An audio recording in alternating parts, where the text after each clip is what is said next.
की जा रही है। और आज की प्रेस वार्ता में हमारे मध्य में हमारी पार्टी के राज्य के सचिव कॉमरेड संजय चौहान जी मौजूद हैं। पार्टी के राज्य सचिव मंडल के सदस्य साथी राकेश सिंघा जी, पार्टी राज्य सचिव मंडल के सदस्य डॉक्टर कुलदीप सिंह कंवर जी हमारे मध्य हैं। आज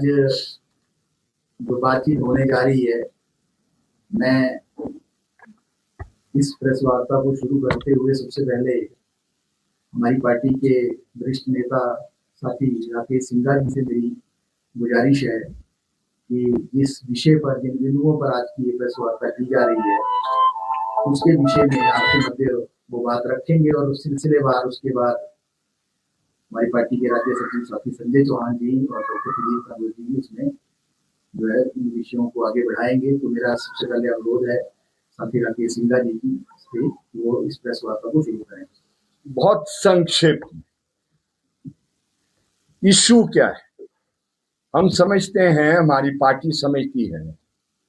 ये हिमाचल प्रदेश का सबसे महत्वपूर्ण मुद्दा है।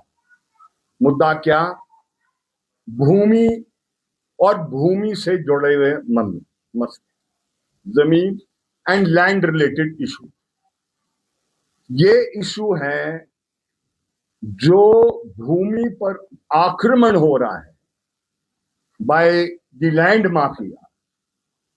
उसके बारे में है, जो बहुत आम तौर पर नजरअंदाज हो जाता है। और स्पेसिफिकली है, जनरल में भी हम नहीं जा रहे हैं, ये है जो सोलन से चेस्टर हिल 2 एंड चेस्टर हिल 4 का जो मसला सामने आया। अब इसमें हम क्या कहना चाहते हैं? इसमें हम ये कहना चाह रहे हैं, उसमें संजय चौहान डिटेल में आगे वो कहेंगे, हम इसमें डिटेल जो हम कहना चाह रहे हैं, जो उसका सेंस है, जो सबसे बड़ा दोषी इसमें है, अनफॉर्चुनेटली, भारी मन से मैं इसको कह रहा हूं, he happens to be the chief secretary of Himachal Pradesh. मतलब इसमें अनकॉम्प्रोमाइजिंगली हम इस बात को यहां पर कहना चाह रहे हैं और हम हिमाचल प्रदेश की सरकार को आगाह करना चाहते हैं कि हिमाचल प्रदेश के अंदर अगर इस प्रकार के करप्ट ऑफिसर्स रहेंगे, Himachal Pradesh can never be safe, बिल्कुल सेफ नहीं रह सकती। मैं सिर्फ इतना यहां पर खुलासा आपके सामने करना चाहता हूं कि it is not the first time कि जो हमारे चीफ सेक्रेटरी साहब है वो अंडर द स्कैनर आए हैं। इससे पहले 2009 में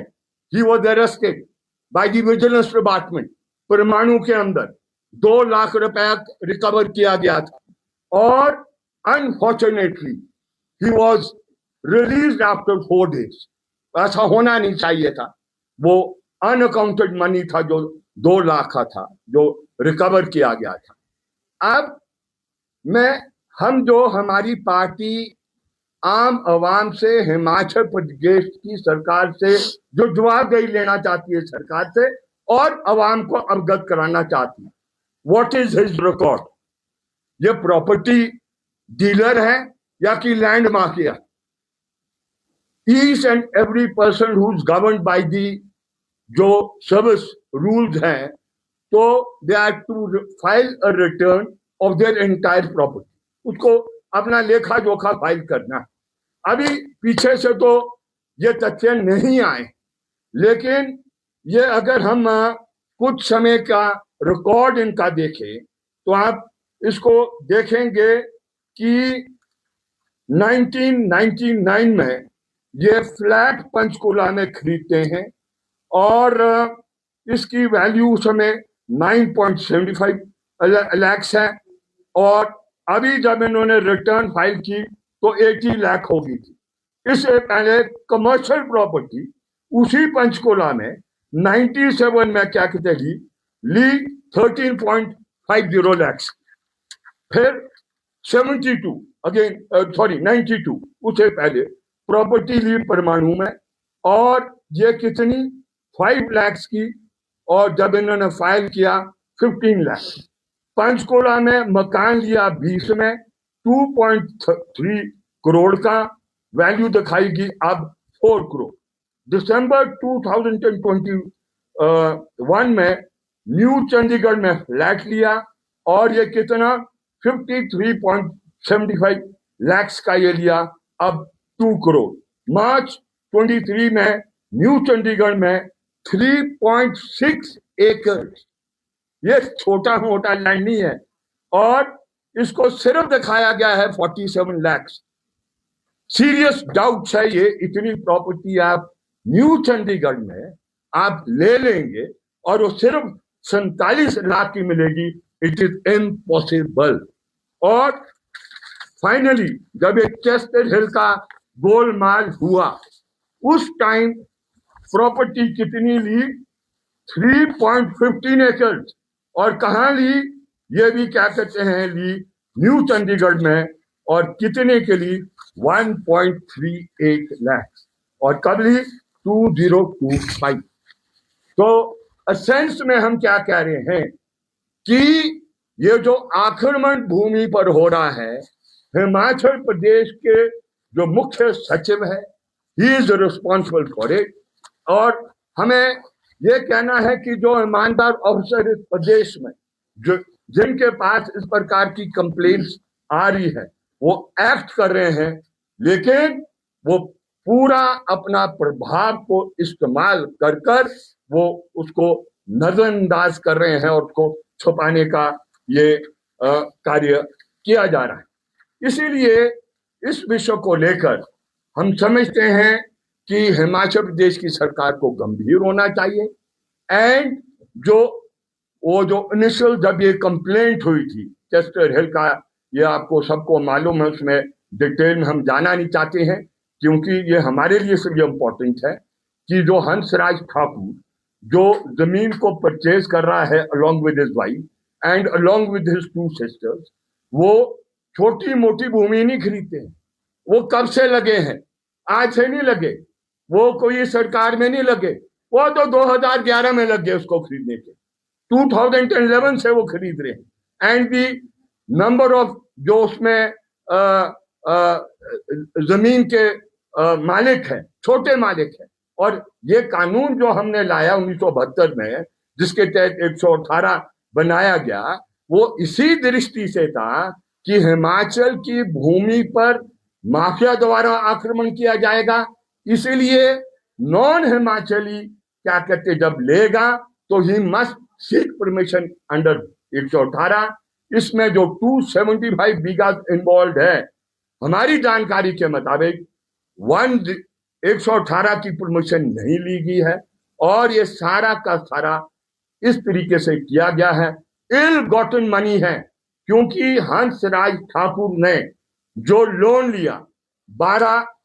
ये क्या कहते हैं साल के लिए 12% के इंटरेस्ट में, और वो लिया कोऑपरेटिव बैंक से 2017 में, लेकिन वो रिटर्न इसी की जो चेस्टर हिल के जो मालिक हैं उन्होंने 5 साल के अंदर ही रिटर्न कर दिया। तो उससे साफ पता लगता है कि बड़े पैमाने पर ये क्या कहते हैं इसमें हेरा फेरी हुई है, और इसलिए इस हेरा फेरी को अनर्थ करने के लिए जो हमारा रास्ता होगा उस पर संजय चौहान भी बात को कहेंगे और उनको डिटेल में। मैं सिर्फ एक पॉइंट को और कह रहा हूं, क्या इन्होंने हेरा फेरी की है? Once the order of the investigation was made on basis of complaints, किसकी? जो स्टेक होल्डर्स थे, कंप्लेन किया कि ये वॉल्यूशन ऑफ 118 है और इसलिए एक्शन होना चाहिए। वो एसडीएम ने अपनी इंक्वायरी की, इंक्वायरी के बाद इमीडिएटली जो चीफ सेक्रेटरी महोदय हैं अपनी पोजीशन को मिस यूटिलाइज कर because he is the secretary revenue, then वो मिस यूटिलाइज करते हैं और 2 कंप्लेंट्स चली है साइमल्टेनियसली, एक एसडीएम द्वारा एक कॉर्पोरेशन द्वारा, जो उसको होल्ड करती है कि all violations have taken place. लेकिन उसकी अपील जब वो कॉर्पोरेशन के म्युनिसिपल कॉर्पोरेशन वो कंप्लेन देंगे appellant authority is the deputy commissioner, sorry ये डिस्ट्रिक्ट जज है ना, वो वहां जाएगा। लेकिन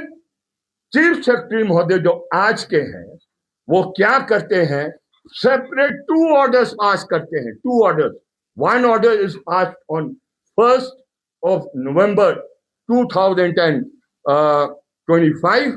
एंड जब वो रियलाइज करते हैं कि ऑर्डर गलत हो गया तो वो कहते हैं कि एक नया ऑर्डर मैं पास कर रहा हूं। पुराना ऑर्डर क्यों नहीं वो चलेगा? पुराना ऑर्डर इसलिए चलेगा, उसमें क्लेरिकल एरर्स हो गए। दोनों ऑर्डर आज हमारे पास अवेलेबल, वो जो 1 तारीख को ऑर्डर दिया उन्होंने, जिसके जरिए उसको सारी कार्रवाई को रोक दिया, जो अनर्थ हुआ कि ये बेनामी जमीन है, ये 118 की वॉलेशन है, इसमें बड़ी पैमाने पर हेरा फेरी हो रही है, गरीब आदमियों की जमीन को क्या कहते हैं लिया जा रहा है। उस ऑर्डर को वो विड्रॉ करते हैं और फिर 6 तारीख को 6 नवंबर को नेक्स्ट ऑर्डर वो क्या कहते हैं पास करते हैं और प्ली क्या लेते हैं कि क्योंकि क्लेरिकल एरर रहे इसलिए हम 1 तारीख के ऑर्डर को विड्रॉ कर रहे हैं और नया ऑर्डर दे रहे हैं। उसमें दोनों ऑर्डर को हम आपके बीच में पहुंचाएंगे, दिखाएंगे कि कोई क्लेरिकल एरर नहीं है, पैराज ही नए ऐड कर दिए गए, जो वीकनेस उसमें रह गई थी वैसे he could not make a decision. लेकिन इसे साफ पता लगता है कि जो सबसे अधिक जो डेन करप्शन की है वो चीफ सेक्रेटरी महोदय में है और ऐसे चीफ सेक्रेटरी के चलते हुए हिमाचल प्रदेश के नेवर बी सेफ। इसलिए इतनी बात कहते हुए जो ये वॉयलेशन हुई है और हमारी पार्टी आगे क्या कार्यनीति इसमें अपनाएगी वो हमारे जो पार्टी के सेक्रेटरी संजय चौहान आपसे ये इन बातों को शेयर। अभी साथी राकेश सिन्हा ने आपके सामने ये जो बड़ा गंभीर मुद्दा है पिछले कुछ समय से जो है ये प्रदेश के अंदर भूमाफिया,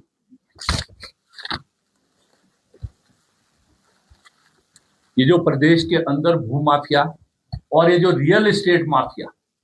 कुछ जो उच्च स्तर पर बैठे अधिकारी है उनके साथ सांठगांठ करके कानूनों की धज्जियां उड़ाकर जो यहाँ पर लैंड ग्रैब का काम कर रहा है, हमारी पार्टी इसको बड़ा सीरियसली लेती है और हमारी पार्टी सरकार से मांग करती है, जो अभी साथी राकेश सिन्हा ने कहा, ये जो एक सोलन के अंदर चेस्टर हिल का केस जो हाल ही में यहाँ पर वर्तमान में जो सामने आया है, विधानसभा में भी उठा है, बाहर आपके माध्यम से भी आया है, किसी ने एफआईआर भी दर्ज की है, इसको लेकर जो है जो वर्तमान में हमारे जो मुख्य सचिव है चीफ सेक्रेटरी उनको जो है हटाया जाना चाहिए और इसके लिए जो है तुरंत एक एसआईटी गठित करनी चाहिए जो इसका दूध का दूध पानी का पानी जो है करेगा। यदि सरकार इस मांग को जो है पूरा नहीं करती है तो आने वाले दिनों में हम सीपीएम जो है पूरा प्रदेशव्यापी आंदोलन करेगी और सचिवालय का घेराव जो है इस मांग को लेकर करेगी। साथी राकेश सिन्हा ने अभी कहा कि जो अधिकारी है उनके क्या क्या डाउट्स, उनकी जो इंटेग्रिटी है वो है, क्योंकि माननीय मुख्यमंत्री हमारे जो प्रदेश की है मौजूदा जो वर्तमान जो सत्र विधानसभा का चल रहा है उसमें उन्होंने कहा है कि जो ऑफिसर्स ऑफ डाउटफुल इंटेग्रिटी है, मैं समझता हूं इससे बड़ा ऑफिसर ऑफ डाउटफुल इंटेग्रिटी जैसा अभी साथी राकेश सिन्हा ने कहा इनके खिलाफ एफआईआर, इनका अरेस्ट, तो इसलिए अगर माननीय मुख्यमंत्री संजीदगी से इस कार्य को करना चाहते हैं सबसे पहले अपने चीफ सेक्रेटरी को जो है वो पद से हटाए, उनके खिलाफ इंक्वायरी करे। ये जो एक मुद्दा आया है इसके तहत और इसके साथ साथ जो है जो आज 118 जो धारा 118 लैंड रेवेन्यू टेनेंसी एक्ट की है, जब हिमाचल प्रदेश का पूर्ण राजस्व मिला है तो उस समय जब चर्चा की गई कि हिमाचल प्रदेश के अस्तित्व को, हिमाचल प्रदेश की जो गरीब जनता है, किसान है, उसके अस्तित्व को किस रूप में बचाया जाए, तो तत्कालीन जो मुख्यमंत्री थे डॉक्टर वाईएस परमार, उनके द्वारा पूरे जोर से जो है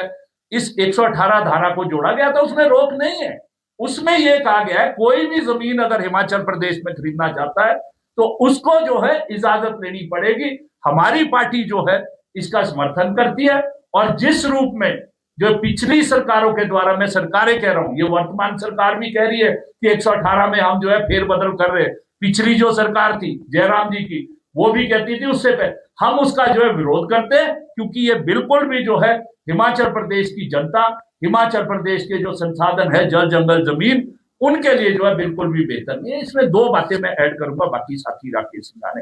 पूरा कह दिया। ये चेस्टर हिल है क्या? ये एक वर्तमान में जो हिमाचल प्रदेश के अंदर भू माफिया और ये जो रियल एस्टेट माफिया सिस्टमेटिक रूप से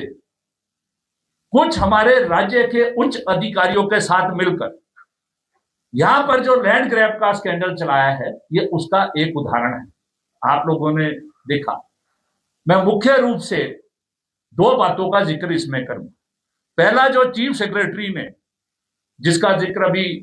साथी राकेश सिंह ने कहा कि पहले एक तारीख को ऑर्डर दिया, 1 जनवरी नवंबर 1 नवंबर 2025 को ऑर्डर दिया, यही चीफ सेक्रेटरी बिना किसी ज्यूरिसडिक्शन के, वो जो म्युनिसिपल कमिश्नर सोलन ने जो ऑर्डर पारित किया म्युनिसिपल कॉर्पोरेशन एक्ट 1994 की धारा 253 और धारा 254 के तहत, उसमें चीफ सेक्रेटरी और किसी भी रेवेन्यू अधिकारी को कोई अधिकार नहीं है। मैं आपको पढ़ के सुना देता हूं, जो उसकी उपधारा 2 और जो उसकी उपधारा 4 है, क्योंकि ये समझने की जरूरत है, ये लोगों के बीच ले जाने की जरूरत है। और जो सरकार के अधिकारी जो ये कह रहे कि उन्होंने ठीक किया है, ये है जो 253 में जो ऑर्डर डिमोलिशन का काम रुकवाने का जो कमिश्नर करेगा, उसमें any person aggrieved by an order of the commissioner made under sub section 1, जो रोकने की उन्होंने किया डिमोलिशन,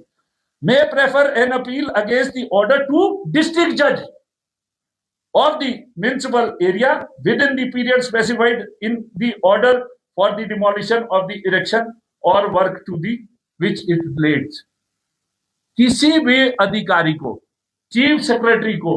कोई अधिकार नहीं था कानूनी रूप से कि वो 253 और 254 में जो चेस्टर हिल में जो गड़बड़ियां हुई थी निर्माण में, उसको सुन सके। पहला ये है जो प्रेमा फेसाई एलिगेशन है, जिससे मंशा ये साफ होती है कि इसमें चीफ सेक्रेटरी जो है उन्होंने अपने पद का दुरुपयोग किया है, कानून का जो है धज्जियां उड़ाई है, तो इसलिए उनके खिलाफ कार्रवाई होना जरूरी है। उसके बाद दूसरा जो समझने की जरूरत है, जो शायद चीफ सेक्रेटरी साहब को पढ़ लेना चाहिए, नहीं तो हमारा देख रहे होंगे तो समझ लेना चाहिए, जब इतने उच्च बस ये जो इसकी सब सेक्शन 4 है 253 जो कानून का है, save as provided in this section no court shall entertain any suit application or other proceeding for injunction or other relief against the commissioner। कोई भी कोर्ट जो है, जो कमिश्नर का ऑर्डर है, उसको जो है वो नहीं सुनेगा, नहीं करेगा, और restrain him from taking any action or making any order in pursuance of the provision of this section। मतलब सिर्फ डिस्ट्रिक्ट जज को इस कानून और जिस कानून का वो हवाला दे रहे हैं 1977 का, उनको मैं बता देना चाहता हूं, ये 1994 का जो कानून है, ये जब देश की संसद ने संविधान के अंदर जब संशोधन किया है, तब जाकर ये कानून आया। मिस्टर चीफ सेक्रेटरी को पढ़ना चाहिए, और हम माननीय मुख्यमंत्री से मांग कर रहे हैं कि सीधी संलिप्तता है, क्योंकि जो 2 अधिकारी हैं, जो जिम्मेवार अधिकारी हैं, एक अधिकारी है जो म्युनिसिपल कॉर्पोरेशन के कमिश्नर है, जिसके एवज में उन्होंने जो है हपड़ा दपड़ी में गैर कानूनी रूप से ये जो 6 तारीख का और 1 नवंबर का जो ऑर्डर पारित किया है, अपनी उनका जो है पद का दुरुपयोग करते हुए वो कर नहीं सकते थे। एक उनके ऑर्डर को जो म्युनिसिपल कॉर्पोरेशन एक्ट की धारा, दूसरा जो सेक्शन 118 है लैंड रेवेन्यू एक्ट, उसमें जब एक बारी वायलेशन हो गया और वो वायलेशन सामने आ गया किसी कंप्लेंट के माध्यम से या किसी उससे, तो वो जो प्रॉपर्टी है, वो चाहे जमीन है चाहे बिल्डिंग है, उसको जो है वो सरकार वेस्ट करेगी। और ये काम जब एसटीएम तहसीलदार ने थॉरो इंक्वायरी करके रिपोर्ट दे दी थी, ये काम डीसी सोलन का था। इसमें डीसी सोलन ने ये क्यों नहीं किया, उनको भी जो है ये जवाब देना पड़ेगा। इसमें क्लियर है, अगर आप देखेंगे इसका 2 और 3 जो है, नो रजिस्ट्रार और दी सब रजिस्ट्रार, ये मैं इसकी लैंड रेवेन्यू टेनेंसी एक्ट 1917 की वो धारा का सब सेक्शन 118 की 3 पर, नो रजिस्ट्रार और दी सब registrar appointed under the Indian registration act shall register any document pertaining to the transfer of land which is in contravention of subsection, वो तो क्लियर है। तो इसलिए जो है हमें मालूम नहीं है, ये क्लियर कट नेक्सिस है, ना केवल चेस्टर हिल सिर्फ सोलन में है। जब आप इनकी साइट खोलेंगे चेस्टर क्लब के नाम से, आप सब शिमला में रहते हैं, मैली के अंदर एक क्लिफ्टन स्टेट है, आपने देखा, वो पहले जो बेल्स यूनिवर्सिटी थी उसको जो है खरीदा गया कुछ लोगों के द्वारा, हो सकता है इनके मालिक ने खरीदा हो। क्लिफ्टन स्टेट भी जो है वो भी जो इनका चेस्टर क्लब है उसकी लिस्ट में है, और वह किस रूप में वॉयलेशन हो रही है इतना तो हमें भी मालूम है। हम 5 साल नगर निगम में रहे या शिमला में, कि यहां पर 5 मंजिल से ऊपर शिमला शहर और इसके कंस्ट्रक्शन नहीं हो सकती है। ये है जो क्लिफ्टन स्टेट जिसका लिंक चेस्टर हिल के साथ है, ये 8 मंजिल के लेंटर डाले गए हैं। किसकी परमिशन से? क्या ये भी चीफ सेक्रेटरी साहब ने, या जो सेक्रेटरी यूडी है, ये म्यूनिसिपल कॉर्पोरेशन में नहीं आता ये एरिया, ये बिल्कुल म्यूनिसिपल कॉर्पोरेशन की बॉडी है, ये town and country planning act के तहत ये रूल होता है। तो इसमें चीफ सेक्रेटरी के साथ साथ ये देखो आप, ये सरेआम है, कितने लेंटर आपने गिन लेना, मेरे से तो गिने नहीं जाते, ये कई बार 9 हो जाते हैं, कभी 8 हो जाते हैं, और अभी चल रहा है काम। तो ये इस रूप में ये जो नेक्सिस है इसको जो है इसको रोकना है, और हमारी पार्टी इसको गंभीरता से लेती है। आपको मालूम होगा जब ये जो तृणमूल कांग्रेस के जो सांसद केडी सिंह,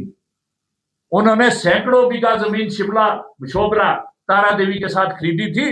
कांग्रेस और बीजेपी चुप थी, एक सीपीएम थी जिन्होंने इस मुद्दे को उठाया, हम लड़े और वो जमीन सरकार में। और पिछले कुछ समय से हिमाचल प्रदेश ये जो गैर कानूनी रूप से पैसा, चाहे वो हवाला का है चाहे ड्रग का है, आपने देखा शोभरा में पंजाब के एक बड़े,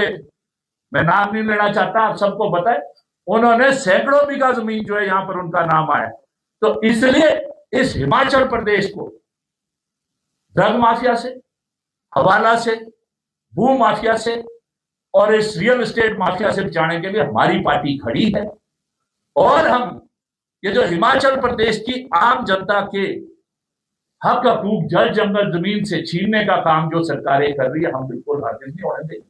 मैं एक बार फिर से ये जो इस तरह का स्पष्ट है, ये जो दोनों लीगल अथॉरिटीज है, म्युनिसिपल कॉर्पोरेशन सोलन और जो एसडीएम, जिनको जो है डीसी ने इंटरेस्ट की थी, हम तो मांग कर रहे हैं कि तुरंत डीसी सोलन जो है इस प्रॉपर्टी को अपने कब्जे में ले कानून के तहत, और सरकार जो है तुरंत एक एसआईटी बनाए। पर उससे पहले ये जो चीफ सेक्रेटरी है श्रीमान जी, जब ऑलरेडी करप्शन में इन्वॉल्व पहले भी रहे, जिनके खिलाफ उंगली उठी है डिस्प्रोपोर्शनेट एसेट की, ये जिस जगह की बात, ये 3 एकड़ की बात कर रहे हैं, आज आप अखबार पढ़ेंगे पंजाब की सरकार ने वहां पर मोहाली के अंदर उसी के साथ एक बड़ा जो ये टाउनशिप डेवलप करने की बात की है। नेक्सिस जो ये चल रहा है, तो तुरंत जो है चीफ सेक्रेटरी को बर्खास्त करो। अगर सरकार इस पर कोई कार्रवाई नहीं करती है तो जल्दी हम जो है सचिवालय का घेराव करेंगे और पूरे प्रदेश के अंदर जो है इसको लेकर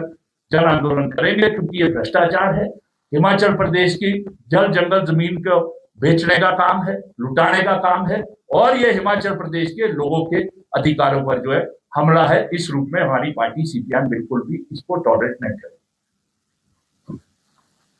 एक बहुत छोटा सा इसके अंदर जो पॉइंट है, किसानों के पॉइंट ऑफ व्यू से, आप लोगों को मालूम है कि हिमाचल प्रदेश के अंदर 10,56,000 जो हमारी जोते हैं, उनके पास जो एग्रीकल्चर लैंड है वो केवल 5 लाख हेक्टेयर है। 118 के तहत उन्हें एक संरक्षण दिया गया था, नहीं तो जो लैंड माफिया है वो सारी जो एग्रीकल्चर लैंड है वो हमारी शिफ्ट हो सकती थी फॉर अदर पर्पसेस। अभी इसके माध्यम से जो ये प्रेजेंट केस के अंदर भी, और जो वहां आसपास बेर की पंचायत है, ये गांव का एरिया था, ये हर जगह किया जा रहा है। शिमला में ब्योलिया के अंदर भी किया गया, या इससे पहले चीफ सेक्रेटरी और जो अभी फाइनेंस सेक्रेटरी है, जिस एरिया में वो रहते हैं उन्होंने उस एरिया को म्युनिसिपल कॉर्पोरेशन में कन्वर्ट कराया। इसी पैटर्न के ऊपर ये जो सारा ये सोलन के अंदर भी ये जो गांव था उसको ये म्युनिसिपल कॉर्पोरेशन के अंदर ले लिया गया, क्योंकि वहां से इसको बेचना फ्लैट वाइज आसान होता है। That is one. सेकेंड, वहां के आम आदमियों का जो किसान परिवार है, जो छोटे किसान है, कुछ लोग जिनके पास सरप्लस लैंड है वो इसको बेचना चाहते थे, या बहुत गरीब लोग हैं, बहुत लोग इस घासनियों को और इस एरिया को बेचना नहीं चाहते थे। मगर जब ये माफिया वहां पर आया, इन्होंने लोगों के वहां पर घासनी और उसके रास्ते रोक दिए। जितनी लेबर काम कर रही थी सारा गंदगी उनके सारे एरिया के अंदर डाल रहे थे। वहां पर जो नाला था उसके अंदर टोटल डंपिंग कर दी गई और उन लोगों को कई किस्म की थ्रेट दी गई। सबसे बड़ी विडंबना ये है, इसी से रिलेटेड जो मुद्दा है वो ग्राउंड वाटर एक्ट का है। पहले वाली सरकार ये इलेक्शन से पहले 2022 में उन्होंने अमेंडमेंट लाई कि ग्राउंड वाटर एक्ट के तहत जिसकी भी लैंड होगी वो अपनी लैंड के अंदर वो बोरवेल कर सकता है और उसमें एमएसएमईज को भी परमिशन दी गई। अब इन एरिया में ये सोलन से लेकर कसौली, बड़ोग, ये सारे एरिया के अंदर ये जो होटल्स और ये जो पूरा ये कंस्ट्रक्शन जिस लेवल पे हो रही है, वो जिस लेवल के ऊपर बोरवेल कर रहे हैं, सारे नेचुरल सोर्सेज जो एडजॉइनिंग विलेजेस हैं उनके सुखा दिए गए हैं और किसान वहां पर, एक आम किसान बहुत प्रभावित है, उनकी कोई बात नहीं सुनता और इस माफिया का ही वर्चस्व है। इसमें किसानों के अंदर भी बहुत बड़ा एजिटेशन है। तो सीपीआईएम जो इस समय यहाँ मांग कर रही है इस लैंड इशू के साथ, ये एसआईटी अभी स्पेसिफिक इस केस के बारे में है, मगर इसके साथ साथ जो पानी के ऊपर जो बड़ा प्रभाव पड़ रहा है, शिमला से लेके अगर हम नालदेहरा तक जाएं, फागू तक जाएं और अगर चाइल तक जाएं, चारों तरफ जो होटल्स बने हैं सारा पानी बोरवेल के माध्यम से उन्होंने कुछ जो लैंड्स एक जो बेनामी रूप से ली है उसमें बोरवेल बना करके एडजॉइनिंग सारा जो यहाँ हमारा मशोबरा ब्लॉक है उसके अंदर लोग अभी पीने के पानी के लिए भी वंचित हो रहे हैं और ये पूरे हिमाचल में इसका प्रभाव पड़ रहा है। तो ये एक बड़ा ब्लेटेंट एग्जांपल है क्रोनी कैपिटलिज्म का, जहां पर ये जो माफिया है इनका जो नेक्सस एक corrupt bureaucracy and corrupt politician के साथ है। इसके लिए जो पार्टी ने मांग की है इसके ऊपर पूरे यही नहीं पूरे हिमाचल में आने वाले समय में अगर एकदम कोई ठोस सरकार निर्णय नहीं लेती तो सीपीएम का एक्शन होगा। धन्यवाद। हाँ जी, कोई प्रश्न किसी का? देखो, इसमें हम तो मांग कर रहे हैं कि एक इंडिपेंडेंट इंक्वायरी के लिए किसी जुडिशियल ऑफिसर को जो है इस एसआईटी का, बाकी तो गवर्नमेंट का प्रेरोगेटिव है, हम गवर्नमेंट की उसमें नहीं जाना चाहते, यह सरकार का दायित्व है। जब इतने बड़े पैमाने पर इस तरह का ऑलमोस्ट प्रूफ है, ये प्रूफ हो गया है, तो इमीडिएटली उस अधिकारी को रिमूव किया जाए और इसके तथ्य जो है वो लोगों के सामने लाकर इंडिपेंडेंट इंक्वायरी करा के जो भी अधिकारी इसमें इनके अलावा शामिल है उनके खिलाफ भी कार्रवाई करे। ये दायित्व सरकार का बनता है। हमने कहा है कि अगर सरकार नहीं करती है, सरकार पीछे हटेगी। हमारी पार्टी जो है इंडिपेंडेंट इंक्वायरी के लिए भी तैयार है, परंतु उससे पहले हम सचिवालय का घेराव करने से भी इस मांग को लेकर हटेंगे नहीं और पूरे प्रदेश के अंदर हम इस आंदोलन को ले जाएंगे।